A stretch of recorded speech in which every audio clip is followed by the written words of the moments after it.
Good evening, everybody. When I was thinking about this question, I also got philosophical like Jason. So I went to my books and I pulled out one from Bell Hooks, and she has a line in it called, "I dreamed about a culture of belonging." And I thought, that's it. That's where I'm going to start when I think about this topic. So, as you heard, I'm a public health consultant. So I spend a lot of time in Washington, D.C. I've also spent time in Boston, Massachusetts. I analyze things. I put together things for very important people to speak about in Washington, D.C. And I'm pretty well known as a forthright, confident, well-educated woman. But, and still, there's another side. And that is that for as long as I can remember, I've had a struggle to feel worthy of love, acceptance, and belonging. And I also had a great deal of social anxiety that I mask in my daily life. So my social anxiety has its roots very young in life. When I was in preschool, I went and I cried and I cried and I cried for weeks. And there's someone in this audience who can attest to this. For weeks, I cried in preschool. And my mother went to preschool for weeks, and the teachers were like, "Do not leave. We do not know what to do with this. So just stay by." Eventually, I calmed down. I cried less. My mother was able to leave the classroom, but I never felt comfortable there, or in the next school I went to, or in the school after that. So I feel like my social anxiety is pretty innate. I think I came here that way. I also came here as a woman, also came here as an African American. I'm also dyslexic. So those are things about me that are just sort of my genetic makeup. But when you do public health, there's a saying that says, genetics load the gun, but environment pulls the trigger. So my environment has had a very profound impact on my sense of belonging. I'm a late in life child. My parents were 42 and 43 when they had me, and they were very, very concerned that I might be defective because, there wasn't fetal monitoring and all that stuff when I was born. I'm 59 years old.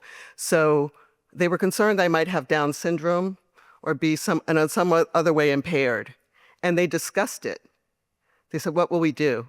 Because at that time, when you had a child who had Down syndrome, it was very common to send that child away to be raised at an institution. And to their credit, they said, "You know what, we're not going to do that. We're not going to put her in an institution." Well, I wasn't born with Down syndrome, but I don't think the anxiety that I was defective ever left my parents. And I think it became part of my internalized social anxiety that I carried forward. So there's just, as I kept going along during school, I kept not feeling like I belonged. I tried to say I was Black and also Native American. That didn't work out, didn't belong, no one was buying that. I tried to, there's so many different things. They're all rolling through my head right now. But basically, there was a time when I was in 4th grade that I was at a new school, 3rd school now, trying to get Patricia comfortable. And I was asked to join a circle. And everything went as dim as something could go. I probably was in my first full-blown panic attack, and I couldn't join the circle. And like I had in preschool, I dissolved into tears again. It was just too much. And it was such an outsized reaction to simple request by a teacher, "Come join our circle." So I think about that a lot. And I think that the metaphor of a circle has become the metaphor of how I thought about belonging. So I had for a lot of my life, I had a very rigid way of thinking about belonging. You're either inside the circle or you're outside the circle. You either belong or you don't. It's cut and dry. There's nothing else to this. And I spent a lot of time worrying and wondering about how to get into circles, how to belong, how to be normalized in things. And at some point that shifted as I aged, and I started to care less about being in the circles. I saw the circles, I knew they were there, I just didn't care as much anymore because I realized it was causing me a lot of stress, and I'm already the person who's socially anxious. So I shifted, and I decided I was going to make my own circles.